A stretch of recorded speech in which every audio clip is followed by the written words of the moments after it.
तो कैसी हो मेरी प्यारी लॉयल फैमिली। मैं हूं आपका दोस्त मिस्टर गुलशन और स्वागत करता हूं आप सभी का आपके अपने और प्यारे से चैनल गुलशन हॉरर पॉडकास्ट पर।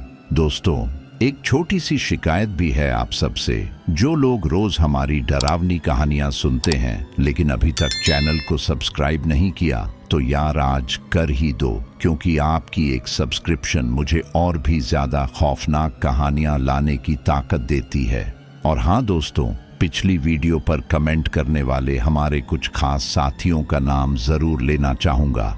राजस्थान से सुरेश ठाकुर जी, रामोल से फराज अंसारी, उड़ीसा से सोमलता मैडम, आसाम से राधिका देवी और दिल्ली से मानसी प्रजापति। आप सभी का दिल से बहुत बहुत धन्यवाद। और जिन प्यारे साथियों का नाम आज नहीं ले पाए, आप सब भी हमारे दिल के बहुत करीब हो। तो चलिए दोस्तों, अब बिना देर किए शुरू करते हैं आज की कहानी। उस रात सड़क कुछ ज्यादा ही लंबी लग रही थी। आसमान पर बादल इतने घने थे कि चांद का होना या ना होना फर्क ही नहीं पड़ रहा था। चारों तरफ फैला अंधेरा किसी खालीपन जैसा नहीं था, बल्कि ऐसा लगता था जैसे वह किसी चीज से भरा हुआ हो, किसी अनदेखी मौजूदगी से। अर्जुन अपनी मोटरसाइकिल धीमी चलाते हुए बार बार पीछे देख रहा था, हालांकि उसे खुद नहीं पता था कि वह किसे ढूंढ रहा है। जंगल का यह रास्ता उसने पहले भी पार किया था, लेकिन आज सब कुछ बदला बदला सा लग रहा था। पेड़ों की परछाइयां असामान्य रूप से लंबी दिख रही थीं और हवा में एक अजीब सी नमी थी जो सीधे त्वचा में उतरती चली जा रही थी। मोटरसाइकिल की हेडलाइट जैसे जैसे आगे बढ़ती, वैसे वैसे अंधेरा पीछे नहीं हट रहा था, बल्कि और सघन होता जा रहा था। अर्जुन को याद आया कि गांव के बूढ़े लोग इस रास्ते के बारे में क्या कहा करते थे। वे कहते थे कि सूरज ढलने के बाद यहाँ से नहीं गुजरना चाहिए, क्योंकि यह रास्ता सिर्फ जगह नहीं, समय भी बदल देता है। तब अर्जुन हंस दिया करता था। उसे इन बातों पर कभी यकीन नहीं हुआ। शहर में पढ़ लिख कर लौटा अर्जुन खुद को इन अंधविश्वासों से ऊपर समझता था, लेकिन आज इस सुनसान सड़क पर खड़ा वह खुद को समझाने की कोशिश कर रहा था कि जो बेचैनी उसे हो रही है वह सिर्फ थकान है और कुछ नहीं। फिर भी दिल की धड़कनें सामान्य से कहीं ज्यादा तेज थीं। अचानक मोटरसाइकिल झटके से बंद हो गई। अर्जुन ने ब्रेक लगाए और अंधेरे में रुक गया। चारों तरफ सन्नाटा इतना गहरा था कि उसे अपने ही सांसों की आवाज सुनाई दे रही थी। उसने चाबी घुमाई, एक बार फिर दूसरी बार, लेकिन इंजन ने कोई जवाब नहीं दिया। यह अजीब था, क्योंकि कुछ मिनट पहले तक सब ठीक था। उसने मोबाइल निकाला, लेकिन वहां नेटवर्क तो दूर, स्क्रीन की रोशनी भी अजीब तरह से मंद लग रही थी, जैसे बैटरी अचानक थक गई हो। अर्जुन ने गहरी सांस ली और मोटरसाइकिल से उतर गया। तभी उसे लगा जैसे जंगल के भीतर कहीं से कोई आवाज आई हो, बहुत हल्की, लगभग हवा के बहने जैसी, लेकिन उसमें कुछ था जो उसे सामान्य नहीं लग रहा था। वह ध्यान से सुनने लगा। आवाज फिर आई, इस बार थोड़ी साफ।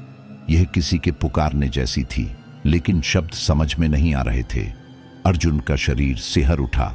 उसने चारों तरफ देखा, लेकिन घने पेड़ों के अलावा कुछ भी नजर नहीं आया। फिर उसकी नजर थोड़ी दूर पर पड़ी, जहां जंगल के बीच एक कच्चा रास्ता अलग हो रहा था। उस रास्ते के अंत में धुंध के बीच एक पुरानी हवेली की आकृति उभर रही थी। हवेली का आकार साफ नहीं था, लेकिन उसकी मौजूदगी बहुत भारी थी। वह किसी आम इमारत की तरह नहीं लग रही थी, बल्कि जैसे जंगल का ही एक हिस्सा हो, लेकिन जबरदस्ती खड़ा किया गया हो। उसकी खिड़कियां अंधेरी थीं, फिर भी ऐसा महसूस हो रहा था जैसे कोई वहां से बाहर झांक रहा हो। अर्जुन ने खुद को समझाया कि शायद यह कोई पुराना छोड़ दिया गया घर है, लेकिन उसके कदम अपने आप उस ओर बढ़ने लगे, जैसे किसी ने उसे अदृश्य डोर से बांध रखा हो। जैसे जैसे वह हवेली के पास पहुंचा, हवा और ठंडी होती गई। उसके कानों में फिर वही आवाज गूंजी। इस बार यह और करीब थी। उसे ऐसा लगा जैसे आवाज उसके नाम से कुछ कहना चाहती हो, लेकिन हर बार नाम अधूरा रह जाता। हवेली का मुख्य द्वार आधा खुला था। दरवाजे की लकड़ी काली पड़ चुकी थी और उस पर अजीब सी दरारें थीं, मानो किसी ने नाखूनों से उसे कुरेदा हो। अर्जुन का मन पीछे लौटने को हुआ, लेकिन पीछे वही अंधेरी सड़क थी और आगे यह हवेली। दोनों ही रास्ते सुरक्षित नहीं लग रहे थे। उसने धीरे धीरे दरवाजे को धक्का दिया। दरवाजा बिना किसी आवाज के खुल गया, जैसे उसका इंतजार ही कर रहा हो। भीतर कदम रखते ही एक बासी गंध उसके नथुनों में भर गई। यह गंध पुरानी लकड़ी, सीलन और किसी अजीब सी मीठी सडांत की मिली जुली थी। हवेली के अंदर का अंधेरा बाहर से भी ज्यादा घना था। अर्जुन ने मोबाइल की रोशनी जलाई, लेकिन रोशनी दीवारों से टकराकर जैसे वापस ही नहीं आ रही थी। गलियारा लंबा था और दोनों ओर बंद दरवाजे थे जो किसी रहस्य को छुपाए हुए लग रहे थे। अचानक पीछे से दरवाजा अपने आप बंद हो गया। आवाज तेज नहीं थी, लेकिन अंतिम थी। अर्जुन चौंक कर मुड़ा और उसने दरवाजे को खोलने की कोशिश की, लेकिन वह टस से मस नहीं हुआ। उसके गले में सूखापन आ गया। अब यह साफ था कि वह सिर्फ शरण लेने नहीं आया था, उसे यहाँ बुलाया गया था। गलियारे के अंत से फिर वही आवाज आई। इस बार यह किसी के रोने जैसी थी, बहुत धीमी, बहुत थकी हुई। अर्जुन ने डर को निगलते हुए आगे बढ़ना शुरू किया। फर्श पर धूल की मोटी परत थी, लेकिन उसमें जगह जगह पैरों के निशान दिख रहे थे। ये निशान ताजा नहीं लग रहे थे, लेकिन बहुत पुराने भी नहीं थे, जैसे कोई यहाँ बार बार आता हो या शायद घूमता हो। एक दरवाजे के पास पहुंचते ही उसे ठंड का एक तेज झोंका महसूस हुआ। उसने दरवाजा खोला। अंदर एक बड़ा कमरा था और कमरे के कोने में कुछ हिलता हुआ सा दिखा। दरवाजा बंद होने की आवाज बहुत तेज नहीं थी, लेकिन उसमें एक ऐसी अंतिमता थी जिसने समीर की रीढ़ में ठंड उतार दी। जैसे ही लकड़ी का वह भारी पल्ला पीछे जाकर दीवार से टकराया, हवेली के भीतर की हवा एक पल के लिए पूरी तरह स्थिर हो गई। न कोई सरसराहट, न लकड़ी की चरमराहट, न बाहर के जंगल की आवाज। सन्नाटा इतना गहरा था कि समीर को लगा जैसे उसकी सांसें भी इस जगह के नियमों के खिलाफ जा रही हों। उसने तुरंत पलटकर दरवाजे का हैंडल पकड़ा और जोर से घुमाया, लेकिन हैंडल जैसे दीवार में जम गया हो। उसने धक्का दिया, खींचा, यहां तक कि दरवाजे पर कंधा मारा, पर वह 1 इंच भी नहीं हिला। लकड़ी ठंडी थी, अस्वाभाविक रूप से ठंडी, जैसे वह बरसों से किसी इंसानी स्पर्श की आदी ही न रही हो। समीर ने खुद को शांत करने की कोशिश की और धीरे धीरे पीछे हटा। अब उसे पहली बार इस हवेली के अंदर का पूरा एहसास हुआ। सामने एक लंबा गलियारा फैला था, जिसकी छत इतनी ऊंची थी कि मोबाइल की रोशनी वहां तक पहुंच ही नहीं पा रही थी। दीवारें काली नहीं थीं, लेकिन उन पर जमी सीलन और समय की परतों ने रंग को ऐसा बना दिया था कि रोशनी पड़ते ही वे किसी बीमार चमड़ी जैसी लग रही थीं। फर्श पर धूल की मोटी परत थी, पर उसके बीच बीच में अजीब तरह से साफ पट्टियां थीं, जैसे किसी ने बार बार उन्हीं रास्तों पर चलकर धूल को हटा दिया हो। समीर को यह एहसास होते ही एक अजीब सी बेचैनी ने घेर लिया। इसका मतलब साफ था कि वह यहाँ अकेला नहीं था। उसने एक कदम आगे बढ़ाया तो लकड़ी के फर्श से धीमी चरमराहट निकली। वह आवाज जैसे पूरे गलियारे में गूंज गई। उसी पल दीवारों के भीतर से कुछ खिसकने जैसा महसूस हुआ। ये आवाज साफ नहीं थी, लेकिन लगातार थी, जैसे कोई बहुत धीरे धीरे रेंग रहा हो। समीर का दिल जोर जोर से धड़कने लगा। उसने मोबाइल की रोशनी आगे की तरफ घुमाई, लेकिन सिवाय अंधेरे के कुछ भी नजर नहीं आया। फिर अचानक उसके कान के पास किसी ने फुसफुसाया। आवाज इतनी करीब थी कि उसने झटके से सिर घुमा लिया, लेकिन वहां कोई नहीं था। फिर भी वह आवाज उसके भीतर उतर चुकी थी। यह किसी अजनबी की आवाज नहीं थी, यह वही आवाज थी जो उसे हवेली तक लाई थी। समीर को लगा जैसे गलियारा थोड़ा सा बदल गया हो। पहले जो रास्ता सीधा लग रहा था, अब हल्का सा मुड़ा हुआ दिखने लगा। दीवारें करीब आती हुई महसूस हो रही थीं, मानो जगह खुद सिमट रही हो। उसने पीछे देखने की कोशिश की, लेकिन दरवाजा अब वैसा नहीं दिख रहा था जैसा कुछ मिनट पहले था। वह दूर खिसक गया था, जैसे गलियारे ने उसे निगल लिया हो। समीर के गले में सूखापन बढ़ गया। उसे समझ आने लगा था कि यह हवेली सिर्फ एक इमारत नहीं है, यह अपने भीतर आने वाले इंसान के साथ खेलती है। उसकी दिशा, उसकी दूरी, सब कुछ बदल देती है। वह आगे बढ़ता गया, क्योंकि अब रुकना भी डरावना लग रहा था। चलते चलते उसे दाईं तरफ एक खुला हुआ कमरा दिखा। कमरे के अंदर से हल्की पीली रोशनी आ रही थी, जो इस अंधेरे में अजीब तरह से असहज लग रही थी। समीर ने झिझकते हुए कमरे के भीतर झांका। अंदर एक पुरानी मेज थी, उस पर जला हुआ दिया रखा था और दीवार के सहारे एक कुर्सी। ये कमरा बाकी हवेली से अलग लग रहा था, जैसे किसी ने इसे जानबूझकर वैसा ही छोड़ा हो। कमरे की हवा में पुरानी अगरबत्ती की गंध थी, लेकिन उसके नीचे कुछ और भी था, एक हल्की सी सड़ांध। समीर कमरे के भीतर गया। जैसे ही उसने दहलीज पार की, दिए की लौ एक पल के लिए तेज हो गई। उसी रोशनी में उसने दीवार पर टंगे एक बड़े से आईने को देखा। आईना धूल से ढका हुआ था, लेकिन फिर भी उसमें हलचल सी दिख रही थी। समीर ने धीरे धीरे आईने के पास कदम बढ़ाए।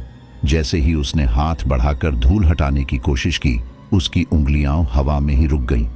आईने में उसे अपना प्रतिबिंब नहीं दिख रहा था, वहां कोई और था। आईने में एक आकृति खड़ी थी, बिल्कुल उसकी ही तरह, लेकिन उसकी आंखें गहरी काली थीं और चेहरा भावहीन। वह आकृति समीर की हर हरकत को दोहरा नहीं रही थी, बल्कि उसे घूर रही थी। समीर ने पीछे हटने की कोशिश की, लेकिन उसकी टांगें भारी हो गईं। आईने वाली आकृति ने बहुत धीरे से अपना सिर झुकाया और उसी पल कमरे का तापमान अचानक गिर गया। दिए की लौ कांपने लगी और कमरे की दीवारों पर लंबी लंबी परछाइयां उभर आईं। समीर ने चीखना चाहा, लेकिन आवाज उसके गले में ही अटक गई। तभी आईने की सतह में दरार पड़ने लगी। पहले एक पतली रेखा, फिर दूसरी, और फिर पूरे आईने में जाले सी फैल गई। हर दरार के साथ कमरे में एक दबा हुआ कराहने जैसा स्वर गूंजता। ऐसा लग रहा था जैसे आईना टूट नहीं रहा, बल्कि किसी चीज को बाहर आने दे रहा हो। समीर ने आंखें बंद कर लीं, लेकिन आवाजें बंद नहीं हुईं। उसे लगा जैसे किसी ने उसके कंधे पर हाथ रखा हो। वह झटके से मुड़ा, लेकिन वहां कोई नहीं था। अचानक कमरे की दीवार के पास रखी कुर्सी अपने आप खिसकने लगी। लकड़ी का वह टुकड़ा फर्श पर घिसटता हुआ मेज के पास आ गया। दिए की लौ अब नीली पड़ने लगी थी। समीर को एहसास हुआ कि यह जगह उसे रोकना चाहती है। जैसे ही उसने कमरे से बाहर निकलने के लिए कदम बढ़ाया, दरवाजा अपने आप बंद हो गया। इस बार आवाज आई, बहुत भारी, बहुत ठोस। समीर अब चारों तरफ से घिर चुका था। आईने से एक धीमी टूटी हुई हंसी सुनाई दी। दरारों के बीच से वही काली आंखों वाली आकृति अब बाहर झांक रही थी। उसका चेहरा विकृत हो रहा था, जैसे किसी ने उसे खींच कर बिगाड़ दिया हो। कमरे की हवा में अब साफ तौर पर डर घुल चुका था। समीर को लगा जैसे उसका सीना दबाया जा रहा हो। उसने दीवार का सहारा लिया, लेकिन दीवार भी ठंडी नहीं थी। वह नम और धड़कती हुई महसूस हो रही थी, जैसे किसी जीव की त्वचा हो। तभी अचानक सब कुछ थम गया। हंसी रुक गई, कुर्सी स्थिर हो गई और आईने की दरारें जम गईं। दिए की लौ फिर से सामान्य हो गई। कमरे में एक अजीब सी खामोशी छा गई। समीर हांफता हुआ वहीं खड़ा रहा, समझ नहीं पा रहा था। गलियारे में कदम रखते ही समीर को यह एहसास हो गया कि हवेली अब उसे सिर्फ डर दिखाने पर नहीं रुकी है, बल्कि उसके दिमाग से खेलने लगी है। जिस रास्ते से वह आया था, वही रास्ता अब उसे अजनबी लग रहा था। दीवारों की बनावट बदल चुकी थी, जैसे ईंटें अपनी जगह छोड़कर खिसक गई हों।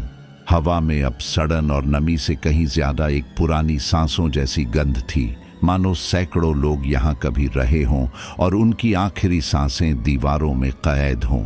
समीर चलते चलते अचानक रुक गया, क्योंकि उसे एहसास हुआ कि उसके पैरों की आवाज के अलावा भी कुछ है। बहुत हल्की, लगभग अदृश्य सी आवाजें जो उसकी चाल से मेल खा रही थीं।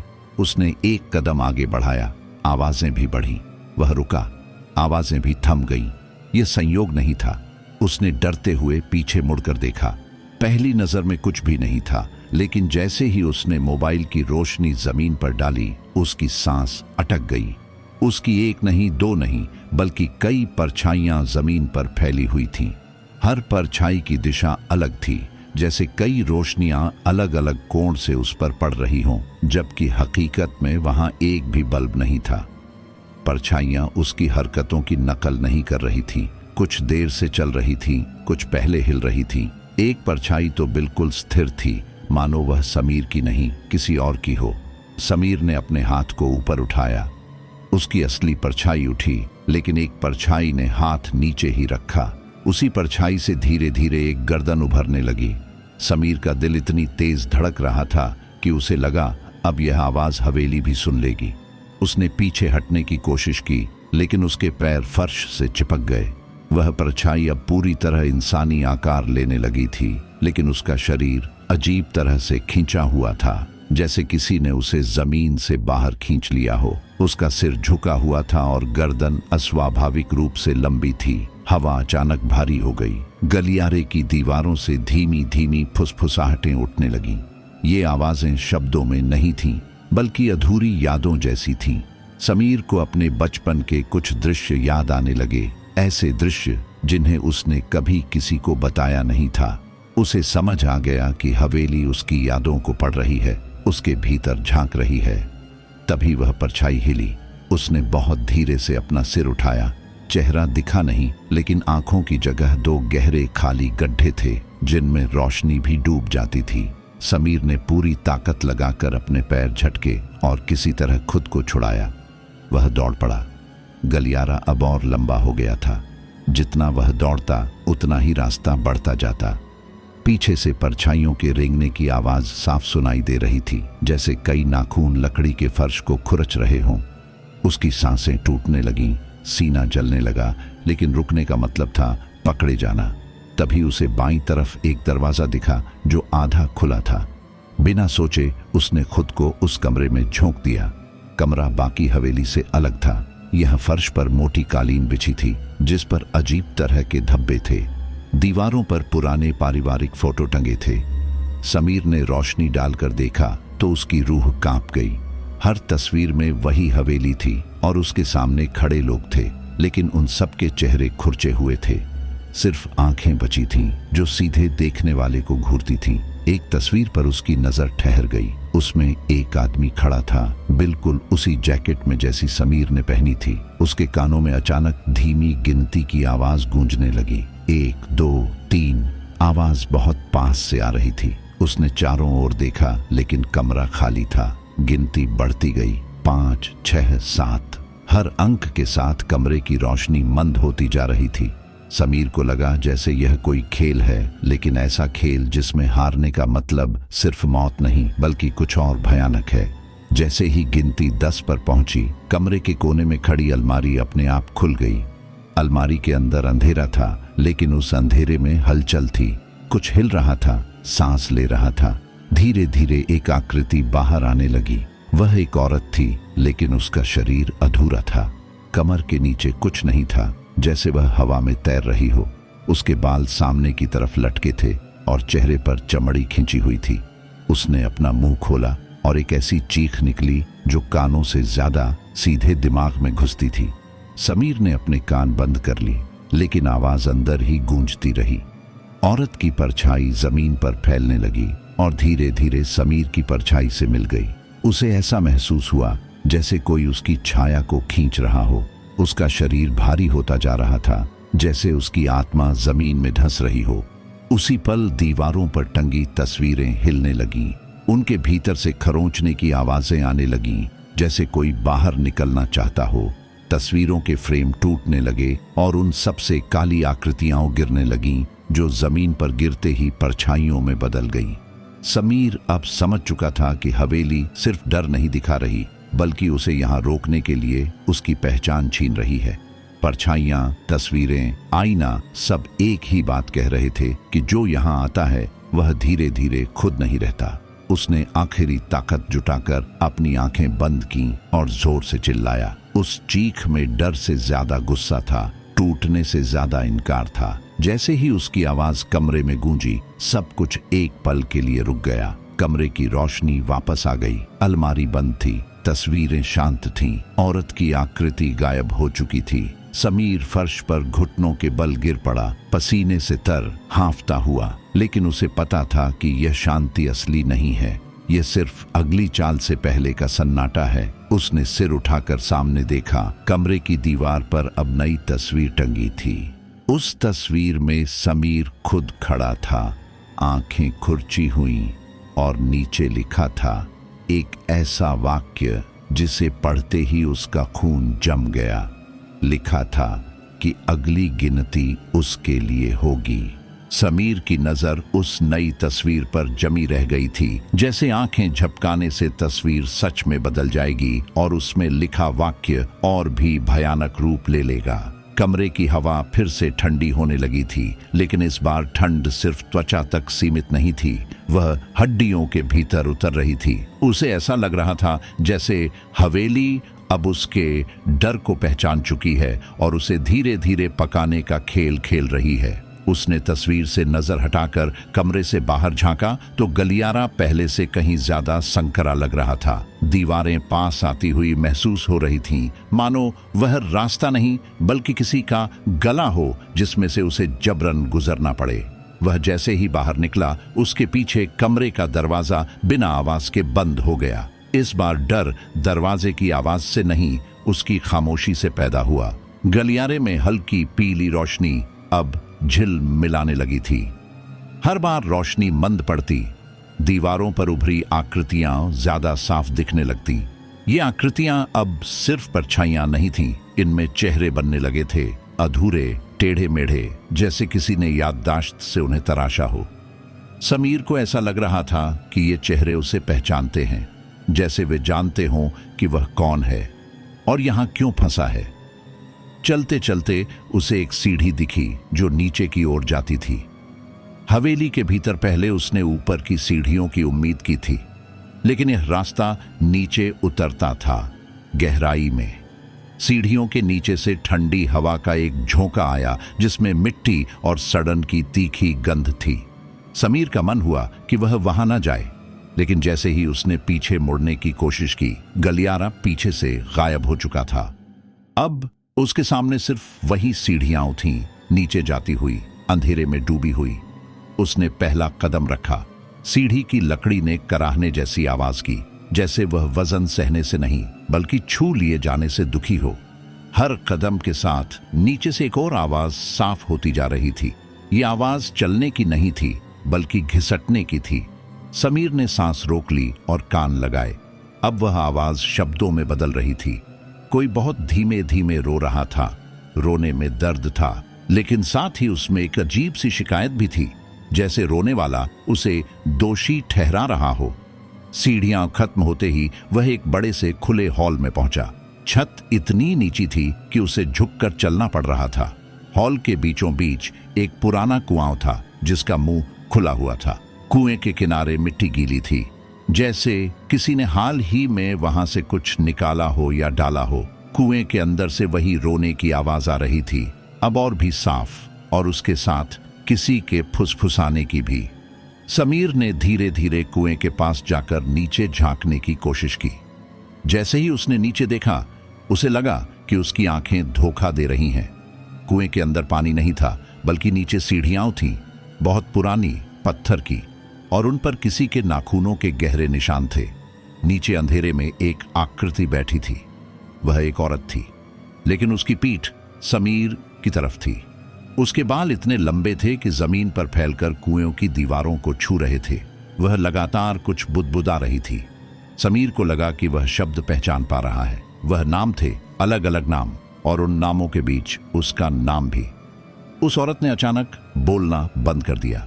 सन्नाटा इतना गहरा हो गया कि समीर को अपनी दिल की धड़कन कुएं की दीवारों से टकराती सुनाई दी। फिर बहुत धीरे से वह औरत खड़ी हुई। उसका शरीर अस्वाभाविक रूप से झुका हुआ था, जैसे उसकी रीढ़ टूटी हो। उसने अपना सिर घुमाया। चेहरा दिखा, लेकिन वह पूरा नहीं था। आंखों की जगह काले गड्ढे थे और मुंह बहुत ज्यादा खुला हुआ, जैसे वह कभी बंद होना जानता ही ना हो। उसके होंठ हिलने लगे, लेकिन आवाज अब बाहर नहीं आ रही थी। वह सीधे समीर के दिमाग में गूंज रही थी। समीर को लगा जैसे उसके पैर जमीन में धंस गए हों। वह चाहकर भी पीछे नहीं हट पा रहा था। औरत ने कुएं की सीढ़ियां चढ़ना शुरू किया। हर कदम के साथ कुएं की दीवारों से खून रिसने लगा। यह खून नीचे नहीं गिर रहा था, बल्कि ऊपर की ओर बह रहा था, जैसे गुरुत्वाकर्षण यहां काम नहीं करता। औरत अब कुएं से बाहर आ चुकी थी। उसकी देह आधी छाया में थी, आधी रोशनी में। रोशनी वाले हिस्से में उसकी चमड़ी फटी हुई थी और नीचे कुछ हिलता हुआ दिख रहा था, जैसे कीड़े। हॉल की दीवारों पर अचानक खरोंचों की आवाजें शुरू हो गईं, दीवारें फूलने लगीं, मानो उनके भीतर कुछ जिंदा हो। समीर ने देखा कि दीवारों से हाथ बाहर आ रहे हैं, मिट्टी से सने हुए, टूटे नाखूनों वाले। ये हाथ कुएं की औरत की तरफ बढ़ रहे थे, जैसे उसे पकड़ना चाहते हों, या शायद उसका स्वागत। औरत ने हंसना शुरू किया। ये हंसी इंसानी नहीं थी, इसमें कई आवाजें थीं, बच्चों की, बूढ़ों की, और कुछ ऐसी आवाजें जिनका कोई उम्र नहीं होती। समीर ने आखिरी कोशिश करते हुए खुद को झटका दिया और दौड़ पड़ा। हॉल के कोने में उसे एक संकरा रास्ता दिखा। वह बिना सोचे उसमें घुस गया। पीछे से हंसी और तेज हो गई। रास्ता इतना तंग था कि उसे घुटनों के बल रेंगना पड़ा। दीवारें उसके कपड़ों को फाड़ रही थीं, त्वचा को खुरच रही थीं। उसे लगा जैसे यह रास्ता उसे जाने नहीं देना चाहता, बल्कि अपने भीतर समेट लेना चाहता है। कई मिनटों की रेंगने के बाद वह एक छोटे से कमरे में गिर पड़ा। कमरे में सिर्फ एक बल्ब जल रहा था, लेकिन उसकी रोशनी भी स्थिर नहीं थी। कमरे के बीच में एक पुरानी सीढ़ी थी जो ऊपर जाती थी। समीर ने राहत की सांस ली, लेकिन यह राहत बहुत देर की नहीं थी। उसके पीछे से वही रोने की आवाज फिर से आने लगी, अब और भी पास से। उसने पीछे मुड़कर देखा। संकरे रास्ते के मुंह पर वही औरत खड़ी थी, लेकिन अब उसका शरीर और भी विकृत हो चुका था। उसकी परछाई दीवारों पर फैलकर कमरे को ढक रही थी। समीर सीढ़ियों की ओर भागा। जैसे ही उसने पहला कदम रखा, सीढ़ी कांप उठी। कमरे के भीतर घुसते ही समीर को लगा जैसे उसने किसी जीवित चीज के पेट में शरण ली हो। हवा भारी थी और उसमें एक अजीब सी गर्माहट थी जो पिछली ठंड से बिल्कुल उलट थी। दीवारें पास पास थीं और उन पर नमी की जगह अब हल्की हल्की धड़कन महसूस हो रही थी। वह दीवार के सहारे बैठा था, हथेलियां फर्श पर टिकी हुई, और हर धड़कन के साथ उसे ऐसा लग रहा था जैसे हवेली उसके दिल की धड़कन से ताल मिलाने की कोशिश कर रही हो। बाहर की हंसी और घिसटने की आवाजें अब धीमी हो चुकी थीं, लेकिन पूरी तरह गायब नहीं हुई थीं। वे बस इंतजार कर रही थीं, जैसे शिकारी अंधेरे में चुपचाप बैठकर अपने शिकार की थकान का हिसाब रखता है। समीर ने जब सिर उठाकर कमरे को देखा तो उसे एहसास हुआ कि यह कमरा भी पहले देखे गए कमरों जैसा नहीं है। यहाँ कोई फर्नीचर नहीं था, न कोई खिड़की, बस सामने की दीवार पर एक लंबा सा निशान था, जैसे किसी ने बहुत पहले वहां से कुछ खींच कर निकाला हो। उस निशान के किनारे काले पड़ चुके थे और बीच बीच में सूखे खून की परत जमी थी। जैसे ही समीर ने उस निशान की ओर कदम बढ़ाया, दीवार के भीतर से एक धीमी सी कराह निकली। ये कराह दर्द की नहीं, बल्कि किसी भूली हुई याद के जागने जैसी थी। उसके शरीर में सिहरन दौड़ गई। उसे समझ आने लगा कि यह हवेली सिर्फ जगह नहीं बदलती, यह समय और यादों को भी अपने हिसाब से मोड़ती है। उसने निशान को छूने की हिम्मत की। उंगलियां लगते ही दीवार की सतह नरम हो गई, जैसे वह पत्थर नहीं बल्कि चमड़ी हो। समीर ने हाथ झटके से पीछे खींच लिया, लेकिन उंगलियों पर एक अजीब सी गीलापन रह गई थी। उसने हथेली देखी तो वहां कुछ नहीं था। फिर भी उसे महसूस हो रहा था जैसे कुछ उसकी त्वचा के भीतर घुस गया हो। उसी पल कमरे की धड़कन तेज हो गई। दीवारें अब साफ तौर पर हिल रही थीं। छत से धूल झरने लगी और फर्श के नीचे से किसी के चलने की आवाज आने लगी, लेकिन यह चाल सीधी नहीं थी, बल्कि गोल गोल घूमती हुई, जैसे कोई उसे घेरे बना रहा हो। अचानक सामने की दीवार में एक दरार खुली। यह दरार दरवाजे जैसी नहीं थी, बल्कि किसी जख्म की तरह फटी हुई थी। उसके भीतर से लाल सी रोशनी बाहर आने लगी और उसके साथ एक गंध, ताजे खून और जली हुई लकड़ी की मिली जुली गंध। समीर का दिल कह रहा था कि उसे वहां नहीं जाना चाहिए, लेकिन उसके पैर अपने आप आगे बढ़ रहे थे। जैसे ही वह उस दरार के पास पहुंचा, उसके कानों में फुसफुसाहट गूंजने लगी। आवाजें एक नहीं थीं, वे अलग अलग थीं, लेकिन सब एक ही बात कह रही थीं कि यहां से लौटने का रास्ता अब बंद हो चुका है। दरार के भीतर कदम रखते ही उसे लगा जैसे वह किसी और ही जगह आ गया हो। कमरा अब बड़ा था, बहुत बड़ा, और उसकी छत इतनी ऊंची थी कि अंधेरे में खो जाती थी। फर्श पर पत्थर नहीं थे, बल्कि मिट्टी थी, गीली और ठंडी। मिट्टी में जगह जगह ढंसे हुए निशान थे, जैसे किसी ने यहाँ से निकलने की बहुत कोशिश की हो। कमरे के बीचों बीच एक गोल घेरा बना हुआ था और उसके अंदर कुछ रखा था। समीर धीरे धीरे पास गया तो उसने देखा कि वह एक पुराना ताबूत है जिस पर अजीब सी नक्काशी बनी हुई थी। नक्काशी में इंसानी आकृतियां थीं, लेकिन उनके चेहरे मिटे हुए थे। ताबूत के पास पहुंचते ही कमरे की हवा अचानक स्थिर हो गई। कोई आवाज नहीं, कोई सरसराहट नहीं। समीर ने ताबूत को छूने से पहले ही महसूस किया कि यह खाली नहीं है। उसके भीतर से बहुत हल्की सी सांस लेने की आवाज आ रही थी। वह पीछे हटने ही वाला था कि ताबूत का ढक्कन अपने आप खिसकने लगा। लकड़ी के रगड़ने की आवाज पूरे कमरे में गूंज उठी। ढक्कन खुलते ही एक ठंडी हवा का झोंका निकला और उसके साथ एक चेहरा उभरा। यह चेहरा किसी लाश का नहीं था, बल्कि किसी ऐसे इंसान का था जो बहुत पहले मर चुका हो, लेकिन अभी भी जीने की जिद पकड़े हो। उस आदमी की आंखें खुली, उनकी पुतलियां अस्वाभाविक रूप से फैली हुई थीं। उसने मुंह खोला और एक गहरी सांस ली, जैसे बरसों बाद हवा मिली हो। फिर उसकी नजर सीधे समीर पर पड़ी। उस नजर में भूख थी, लेकिन खाने की नहीं, बल्कि पहचान की, जैसे वह समीर में खुद को देख रहा हो। उसने बहुत धीमी आवाज में कुछ कहा। शब्द साफ नहीं थे, लेकिन भाव साफ था। वह बाहर निकलना चाहता था और उसके बदले में कुछ देने को तैयार था। समीर ने पीछे हटने की कोशिश की, लेकिन उसके पैर मिट्टी में धंसने लगे। ताबूत से निकली आकृति ने एक हाथ बढ़ाया। उसका हाथ हड्डियों जैसा पतला था, लेकिन उसमें अजीब सी ताकत थी। जैसे ही उस हाथ ने समीर की कलाई को छुआ, उसकी आंखों के सामने दृश्य बदलने लगे। उसने खुद को उसी हवेली में देखा, लेकिन किसी और समय में। दीवारें नई थीं, हवा में डर नहीं था। उसने देखा कि कैसे लोग यहां आए, कैसे वे हंसे, बोले और फिर धीरे धीरे गायब होते गए। उसने देखा कि यह ताबूत उन्हीं में से एक का है जो हवेली का पहला शिकार था और अब हवेली की इच्छा बन चुका था। दृश्य खत्म होते ही समीर जमीन पर गिर पड़ा। ताबूत की आकृति अब बाहर खड़ी थी। उसका शरीर अधूरा था, जैसे वह इस दुनिया में पूरी तरह आने से डरता हो। उसने एक कदम आगे बढ़ाया और कमरे की दीवारों से सैकड़ों फुसफुसाहटें उठने लगीं। ये फुसफुसाहटें अब आदेश बन चुकी थीं। वे उस आकृति को आगे बढ़ने के लिए उकसा रही थीं और समीर को वहीं रोकने के लिए। समीर ने पूरी ताकत लगाकर खुद को मिट्टी से बाहर खींचा और दौड़ पड़ा। वह नहीं जानता था कि वह कहाँ जा रहा है, बस यह जानता था कि रुकना अब मुमकिन नहीं है। पीछे से ताबूत की लकड़ी टूटने की आवाज आई और फिर भारी कदमों की। हर कदम के साथ फर्श कांप रहा था। समीर को लगा जैसे हवेली अब उसके खिलाफ पूरी तरह जाग चुकी है। दौड़ते दौड़ते वह एक और कमरे में घुस गया और दरवाजा बंद कर लिया। इस बार दरवाजा बंद होते ही कमरे की दीवारों पर उभरी धड़कन और तेज हो गई। अब वह धड़कन एक जैसी नहीं थी, कुछ तेज थी, कुछ धीमी, जैसे कई दिल एक साथ धड़क रहे हों।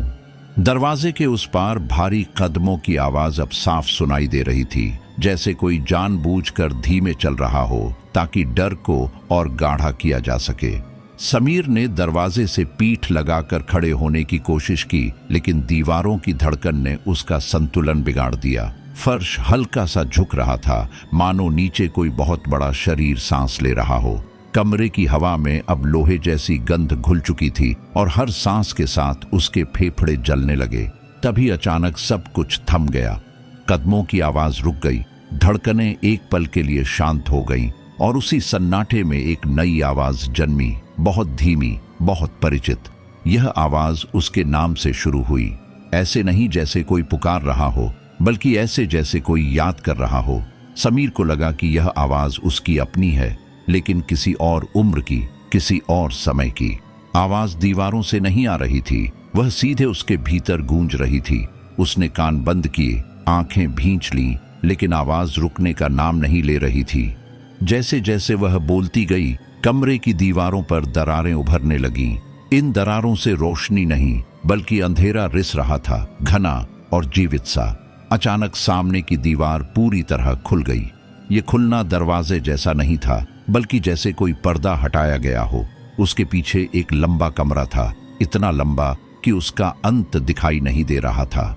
इस कमरे की छत और दीवारें काली थीं, लेकिन उन पर हजारों नाम खुदे हुए थे।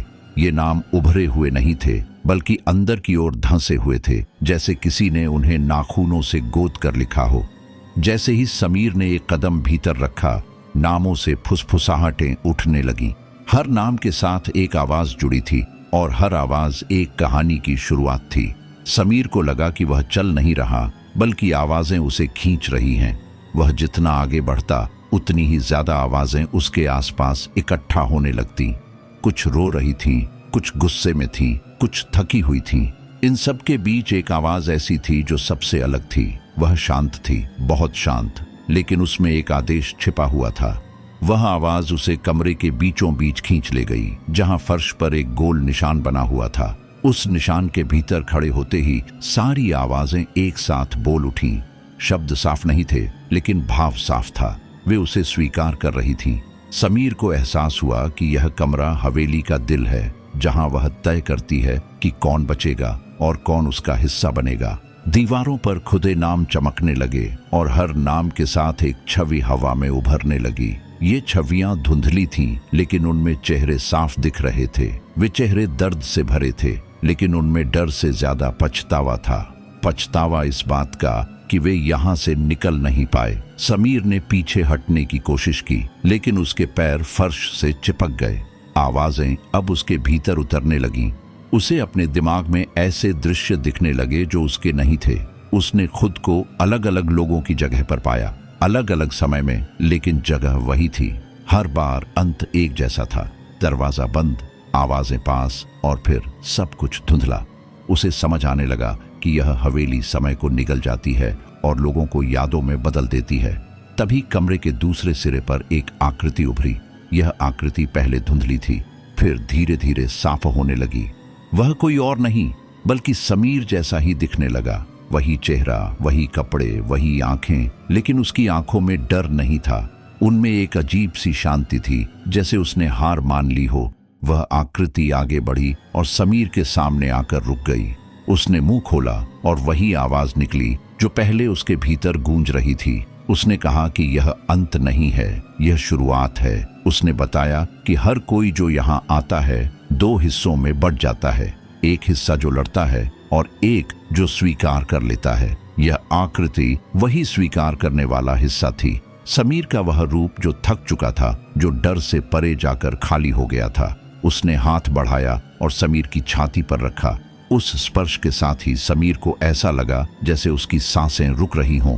कमरे की आवाजें अब गूंज में बदल गईं। दीवारों के नाम एक एक करके गिरने लगे और फर्श पर बिखर गए। हर गिरता हुआ नाम एक चीख के साथ टूटता।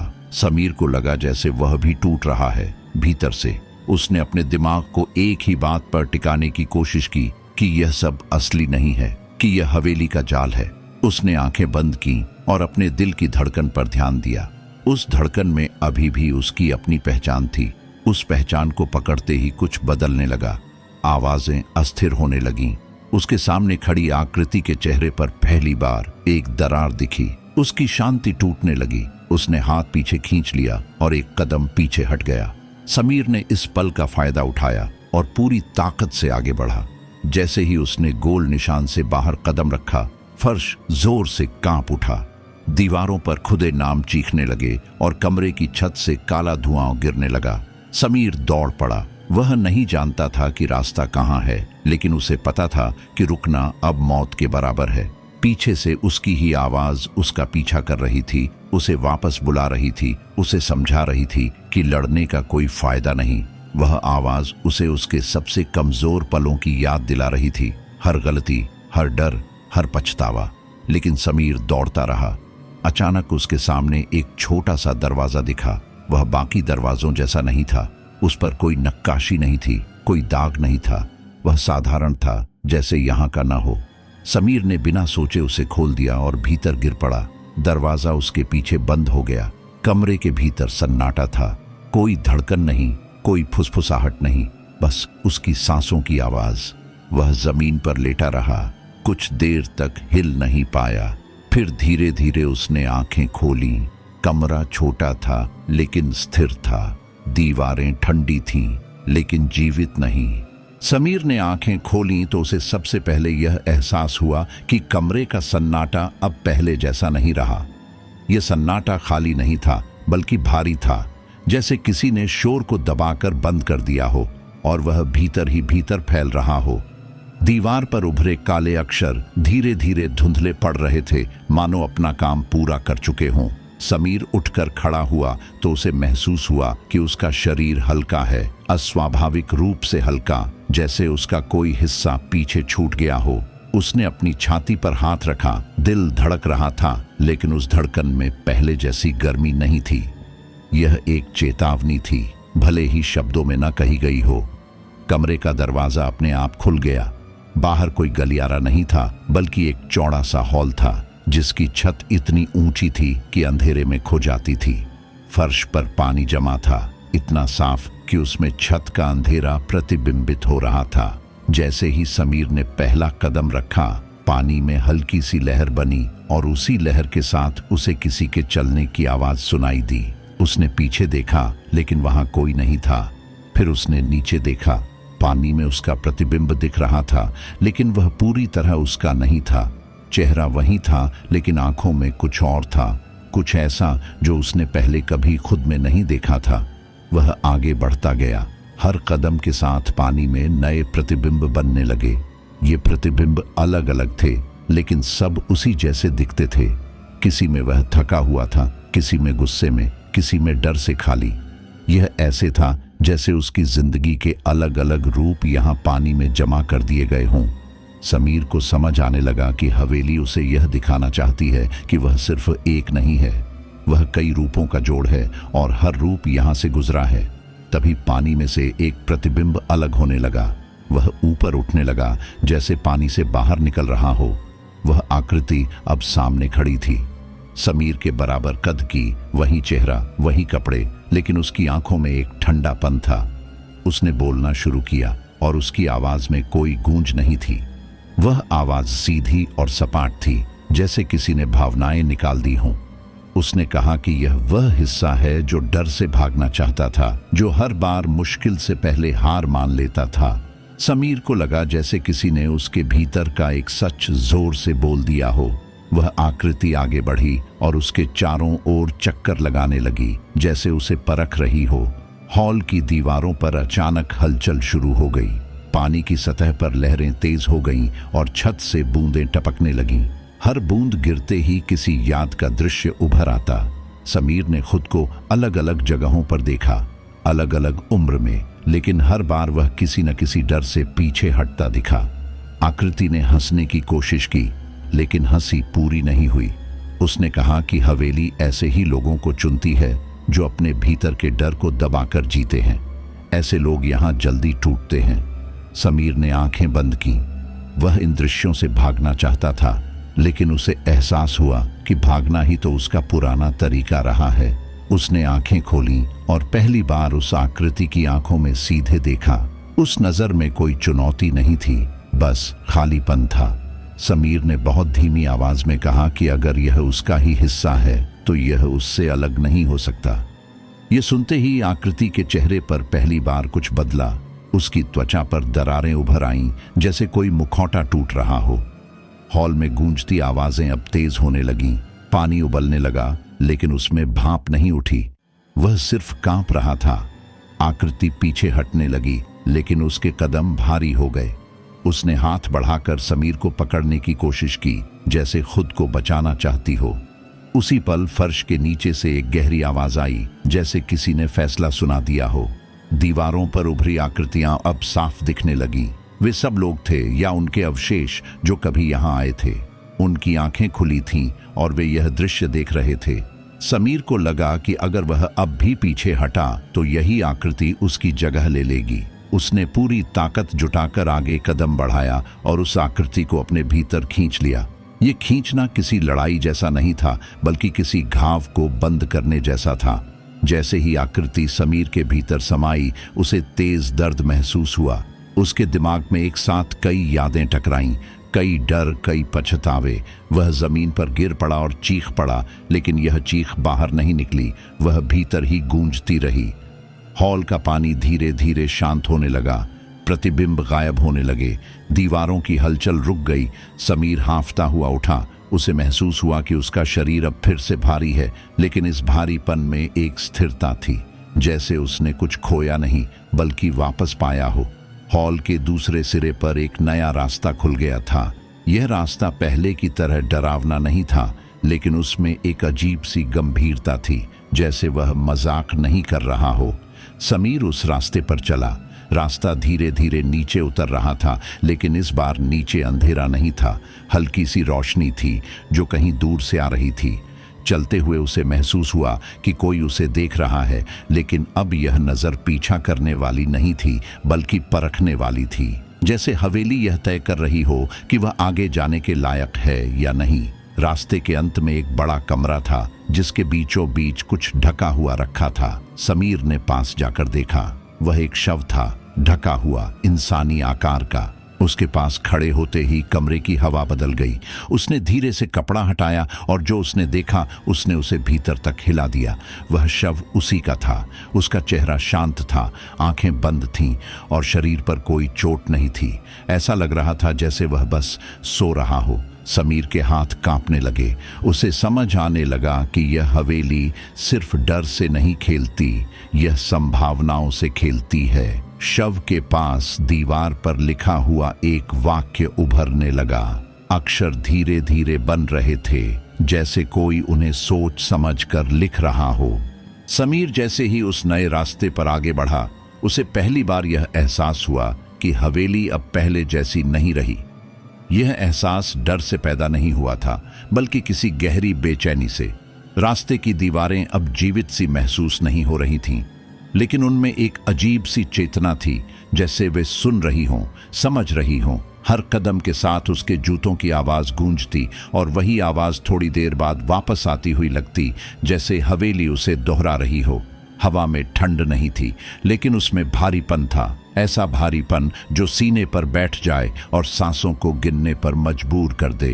रास्ता अचानक एक विशाल हॉल में खुल गया। यह हॉल पहले देखे गए हर कमरे से अलग था। यहाँ कोई अंधेरा नहीं था, लेकिन रोशनी भी साफ नहीं थी। सब कुछ धुंध में लिपटा हुआ था। धुंध के बीचों बीच हवेली की दीवारें साफ दिख रही थीं, मोटी, पुरानी और जगह जगह से टूटी हुई। लेकिन सबसे अजीब बात यह थी कि दीवारों पर अब कोई आकृतियां नहीं थीं, कोई परछाइयां नहीं थीं, कोई नाम खुदे हुए नहीं थे। वे खाली थीं, जैसे सब कुछ हटा दिया गया हो। इस खालीपन ने समीर को पहले से कहीं ज्यादा डरा दिया। उसने महसूस किया कि यह जगह उसे देख रही है, किसी आंखों से नहीं बल्कि पूरे अस्तित्व से। तभी हॉल में एक धीमी गूंज फैलने लगी। यह गूंज किसी कदम की नहीं थी, न ही किसी रोने या हंसी की।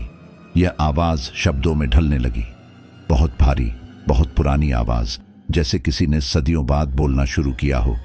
समीर का शरीर सिहर उठा, क्योंकि यह आवाज बाहर से नहीं आ रही थी।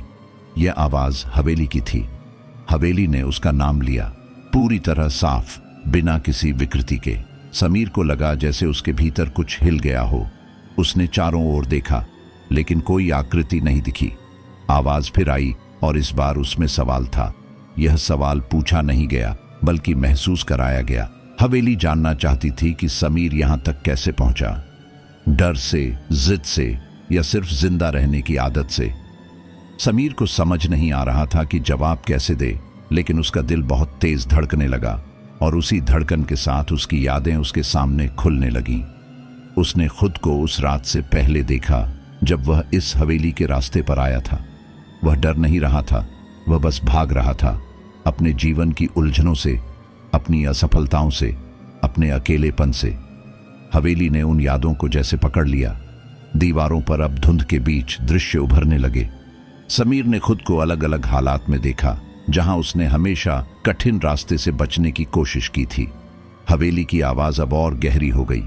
उसमें कोई ताना नहीं था, कोई गुस्सा नहीं था, बस एक ठंडी सच्चाई थी कि वह यहां सिर्फ रास्ता भटक कर नहीं आया था, बल्कि बुलाया गया था। हॉल की फर्श धीरे धीरे बदलने लगी।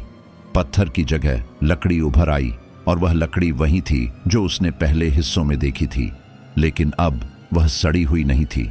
वह नई थी, जैसे हवेली अपने पुराने रूप को दोबारा बना रही हो। समीर को एहसास हुआ कि हवेली उसे अपनी शुरुआत दिखा रही है। दीवारों पर नए दृश्य उभरे।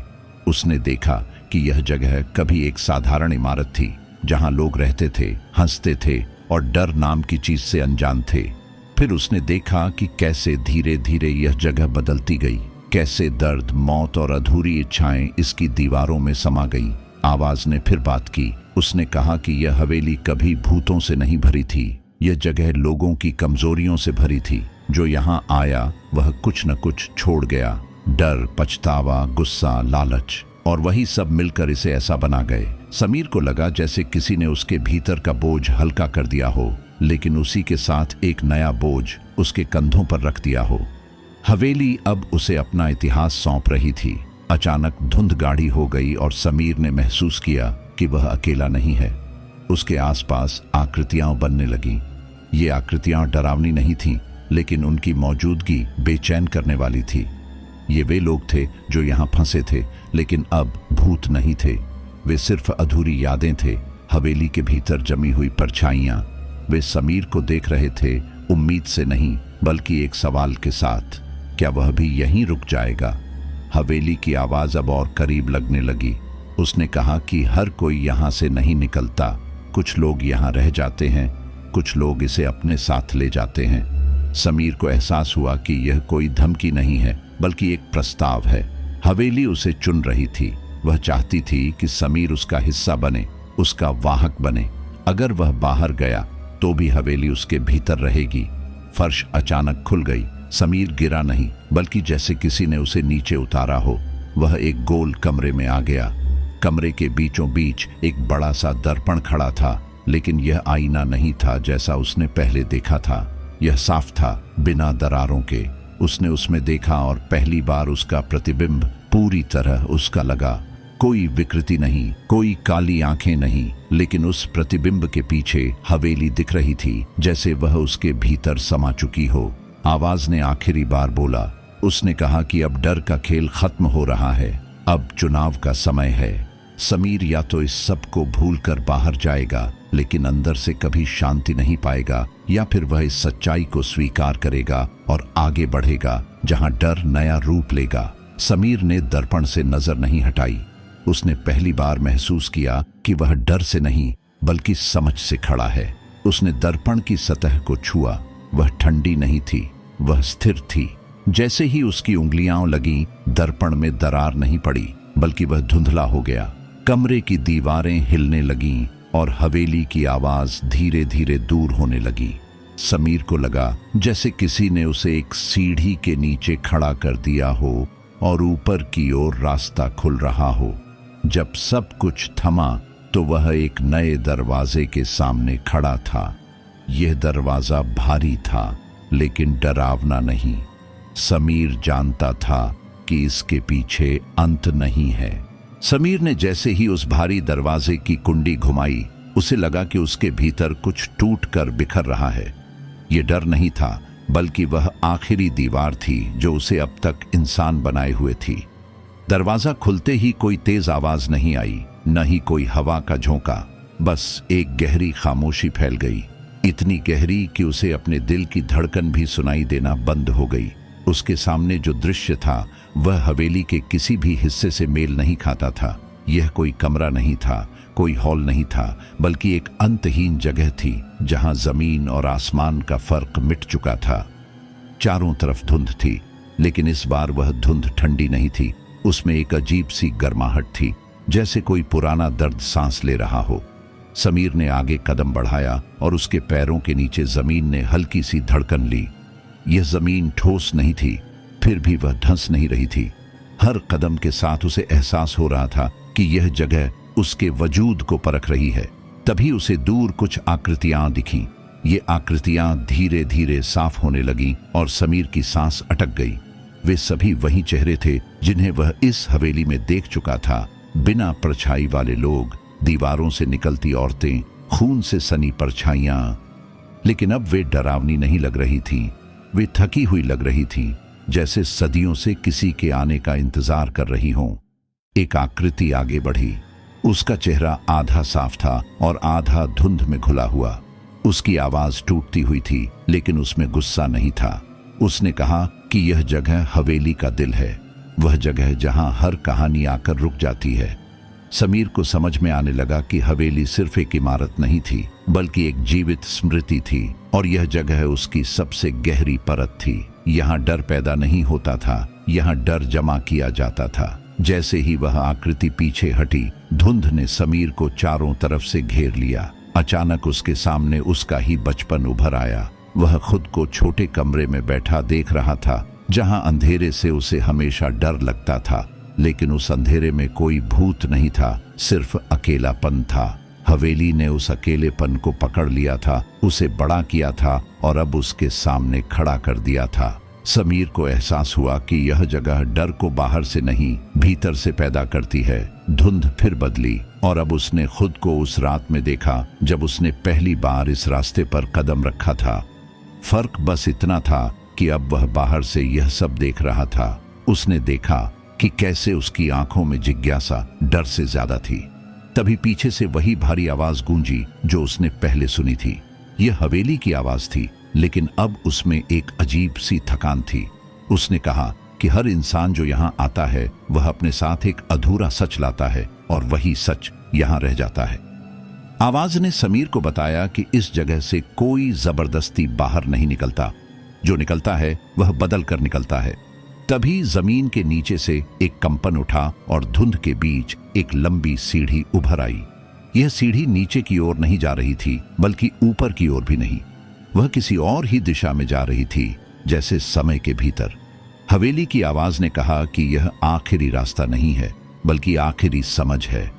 समीर ने सीढ़ी पर कदम रखा। हर सीढ़ी के साथ उसके भीतर की कोई न कोई याद टूटकर गिरती चली गई। कुछ यादें हल्की थीं, कुछ बहुत भारी। उसे महसूस हुआ कि अगर वह यूं ही आगे बढ़ता रहा तो वह इंसान नहीं रहेगा जो यहां आया था। लेकिन अब पीछे लौटने का सवाल ही नहीं था। धुंध के बीच उसे फिर वही आकृतियां दिखीं, लेकिन इस बार वे उसके साथ चल रही थीं। वे अब उसे रोक नहीं रही थी, बल्कि उसका साथ दे रही थी, जैसे वे चाहती हों कि कोई तो इस जगह से आगे बढ़े। सीढ़ी के आखिर में एक खुला मैदान था। यहाँ कोई दीवार नहीं थी, कोई छत नहीं थी, बस एक विशाल खालीपन था। उस खालीपन के बीच एक आकृति खड़ी थी जो बाकी सबसे अलग थी। यह आकृति हवेली की तरह नहीं लग रही थी, बल्कि किसी इंसान जैसी थी। उसके चेहरे पर डर नहीं था, लेकिन उसकी आंखों में गहरा अंधेरा था। उसने समीर की तरफ देखा और समीर को ऐसा लगा जैसे उसने खुद को देख लिया हो। उस आकृति ने बताया कि वह इस हवेली का पहला निवासी था और आखिरी भी। उसने कहा कि यह जगह उसके डर से पैदा हुई थी और धीरे धीरे दूसरों के डर ने इसे और बड़ा कर दिया। हवेली किसी को मारती नहीं थी, वह बस लोगों को उनके सच से रूबरू कराती थी, लेकिन बहुत कम लोग उस सच को सहन कर पाते थे। समीर ने पहली बार महसूस किया कि असली डर भूतों में नहीं, बल्कि खुद को पहचानने में है। आकृति ने आगे कहा कि अब यह चक्र टूट सकता है। अगर समीर चाहे तो वह इस जगह को पीछे छोड़ सकता है, लेकिन तब यह जगह किसी और को बुलाएगी, या फिर वह इस डर को समझकर इसे यहीं खत्म कर सकता है। यह कोई लड़ाई नहीं थी, कोई मंत्र नहीं था, बस एक स्वीकार था। समीर के भीतर एक अजीब सी शांति फैलने लगी। उसने महसूस किया कि वह अब भाग नहीं रहा है। जैसे ही उसने उस आकृति की तरफ कदम बढ़ाया, धुंध छौंटने लगी। आकृतियां एक एक करके गायब होने लगी। हवेली की आवाज अब बहुत धीमी हो गई थी, जैसे वह दूर जा रही हो। मैदान के बीच सिर्फ समीर और वह आकृति रह गए। आकृति मुस्कुराई, लेकिन वह मुस्कान खुशी की नहीं थी, बल्कि मुक्ति की थी। तभी जमीन हिलने लगी, आसमान में दरारें पड़ने लगी। समीर को लगा कि यह जगह टूट रही है, लेकिन डर नहीं लगा। उसे एहसास हुआ कि यह अंत नहीं है, बल्कि एक बदलाव है। आखिरी बार उसने पीछे देखा, जहां कभी हवेली थी, लेकिन अब वहां कुछ भी नहीं था, सिर्फ एक खालीपन जो अब डरावना नहीं था। जब सब कुछ शांत हुआ तो समीर खुद को एक अंधेरी सड़क पर खड़ा पाया, वही सड़क जहां से उसने सफर शुरू किया था। लेकिन अब सड़क वैसी नहीं लग रही थी। वह जानता था कि हवेली खत्म नहीं हुई है, वह बस रूप बदल चुकी है, और कहीं न कहीं किसी और के डर में वह फिर से जन्म लेगी। समीर ने गहरी सांस ली और आगे बढ़ गया। समीर सड़क पर खड़ा था, लेकिन यह वही सड़क नहीं थी जिससे वह कभी गुजरा था। आसमान अब भी काला था, पर अंधेरा वैसा नहीं था जैसा डर पैदा करता है, बल्कि वैसा था जो बहुत कुछ छुपा चुका हो। चारों तरफ सन्नाटा था, इतना गहरा कि उसे अपने पैरों की हल्की सी हरकत भी किसी अपराध जैसी लग रही थी। उसने पीछे मुड़कर देखा, लेकिन वहां हवेली नहीं थी, न उसका साया, न कोई दीवार, न कोई खिड़की। फिर भी समीर को पूरी तरह यकीन था कि हवेली खत्म नहीं हुई है। वह अब किसी जगह पर नहीं थी, बल्कि किसी एहसास में बदल चुकी थी, और वही एहसास उसके भीतर सांस ले रहा था। उसने आगे बढ़ने की कोशिश की, लेकिन हर कदम के साथ उसके कानों में धीमी सी फुसफुसाहट गूंजने लगी। यह आवाज बाहर से नहीं थी, बल्कि उसके मन के सबसे गहरे कोने से आ रही थी। वह आवाज उसे याद दिला रही थी कि उसने क्या देखा, क्या समझा और क्या स्वीकार किया। समीर को पहली बार महसूस हुआ कि डर अब उसके सामने नहीं है, बल्कि उसके साथ चल रहा है, और यही बात सबसे ज्यादा डरावनी थी। जब डर पीछा करता है तो भागा जा सकता है, लेकिन जब डर साथ चलने लगे तो उससे बचना नामुमकिन हो जाता है। चलते चलते वह एक छोटे से कस्बे में पहुंच गया। दुकानें बंद थीं, सड़कें खाली थीं, लेकिन हर खिड़की से उसे ऐसा लग रहा था जैसे कोई उसे देख रहा हो। यह नजरें वैसी नहीं थीं जैसी हवेली में थीं। इनमें कोई दुश्मनी नहीं थी, कोई लालच नहीं था, इनमें सिर्फ जिज्ञासा थी, जैसे यह कस्बा जानना चाहता हो कि समीर अपने साथ क्या लेकर आया है। तभी उसे एहसास हुआ कि हवेली ने उसे खाली हाथ नहीं छोड़ा था, उसने उसके भीतर कुछ छोड़ दिया था, कुछ ऐसा जो अब धीरे धीरे जाग रहा था। एक पुरानी सी चाय की दुकान के सामने समीर रुका। दुकान बंद थी, लेकिन भीतर हल्की रोशनी थी। यह दृश्य उसे बहुत जाना पहचाना लगा। उसका दिल तेज धड़कने लगा, क्योंकि यही वह एहसास था जिससे उसकी कहानी शुरू हुई थी। उसने डरते हुए दरवाजा खोला। अंदर कोई नहीं था, बस एक कुर्सी, एक मेज और दीवार पर लगा एक आईना। समीर उस आईने के सामने खड़ा हो गया। उसने देखा कि उसका चेहरा वही है, लेकिन आंखों में कुछ बदल गया है। उनमें अब वह घबराहट नहीं थी, लेकिन एक गहराई थी, जैसे वह बहुत कुछ देख चुकी हो। तभी आईने में पीछे कुछ हिला। समीर ने पलटकर देखा, लेकिन वहां कुछ नहीं था। जब उसने फिर आईने की तरफ देखा तो उसे अपने पीछे एक परछाई दिखी। यह परछाई किसी भूत जैसी नहीं थी। उसका कोई डरावना चेहरा नहीं था, न खून न चीख।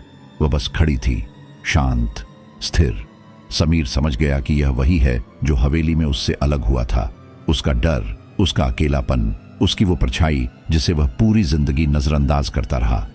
परछाई ने कुछ कहा नहीं, लेकिन समीर सब समझ गया। यह उसके साथ रहने आई थी, उसे डराने नहीं, बल्कि उसे याद दिलाने कि अगर वह फिर भागा तो यह परछाई उसे वापस वहीं ले जाएगी जहां से वह आया था। समीर ने गहरी सांस ली और आईने से नजर हटाई। जैसे ही उसने ऐसा किया, परछाई धीरे धीरे धुंध में बदलकर गायब हो गई, लेकिन उसका एहसास वहीं रह गया। समीर दुकान से बाहर निकला। अब कस्बा बदल चुका था। कुछ घरों की लाइटें जलने लगी थीं। कहीं दूर किसी बच्चे के रोने की आवाज आई, कहीं कुत्ते के भौंकने की। जिंदगी की आवाजें लौट रही थीं, लेकिन समीर जानता था कि यह सब सामान्य नहीं है। उसने देखा कि एक आदमी सड़क के किनारे खड़ा है, बिल्कुल वैसे ही जैसे वह खुद उस रात खड़ा था जब उसने हवेली की तरफ कदम बढ़ाया था। आदमी की आंखों में वही उलझन थी, वही थकान, वही अनकहा डर। उनकी नजरें मिलीं। उस आदमी ने समीर से पूछा कि क्या इस रास्ते पर आगे जाना सुरक्षित है। समीर एक पल के लिए चुप रहा। उसके भीतर दो आवाजें थीं। एक कह रही थी कि सच बता दे, उसे रोक ले। दूसरी कह रही थी कि हर किसी को अपना डर खुद देखना पड़ता है। समीर ने धीमे से जवाब दिया कि यह रास्ता हर किसी को वहीं दिखाता है जिससे वह भागता आया है। आदमी कुछ समझ नहीं पाया, लेकिन उसने सिर हिलाया और आगे बढ़ गया। समीर उसे जाते हुए देखता रहा। तभी उसे एहसास हुआ कि कहानी फिर शुरू हो चुकी है। हवेली अब उस आदमी के लिए आकार ले रही है, उसके डर से, उसके अतीत से। समीर के भीतर एक अजीब सी ठंडक दौड़ गई। उसे समझ आ गया कि उसने हवेली को खत्म नहीं किया था, उसने बस उसकी जिम्मेदारी छोड़ दी थी। डर एक जगह नहीं रहता, वह इंसानों के साथ चलता है, एक से दूसरे तक। रात धीरे धीरे ढलने लगी। समीर कस्बे से बाहर निकल आया। उसने एक बार आसमान की तरफ देखा। बादल धीरे धीरे हट रहे थे और कहीं दूर हल्की सी सुबह की रेखा दिखाई दे रही थी। लेकिन समीर जानता था कि यह सुबह हर किसी के लिए नहीं होती। कुछ लोग हमेशा उसी रात में फंसे रहते हैं। वह आगे बढ़ गया, लेकिन उसके कदम अब भारी नहीं थे। वह डर से नहीं, समझ से चल रहा था। उसे पता था कि कभी न कभी वह फिर किसी ऐसे मोड़ पर खड़ा होगा जहां कोई और उससे वही सवाल पूछेगा, और तब वह क्या जवाब देगा, यह कहानी का अगला हिस्सा तय करेगा। क्योंकि कुछ कहानियां किताबों में खत्म हो जाती हैं, कुछ आवाजों में दब जाती हैं, लेकिन कुछ कहानियां इंसानों के भीतर जिंदा रहती हैं। यह कहानी भी वैसी ही थी। यह हवेली की कहानी नहीं थी, न भूतों की, न अंधेरे की। ये उस डर की कहानी थी जो हर इंसान अपने साथ लेकर चलता है, और जब भी कोई उस डर की तरफ कदम बढ़ाता है, कहीं न कहीं किसी अंधेरी सड़क पर एक नई हवेली जाग उठती है।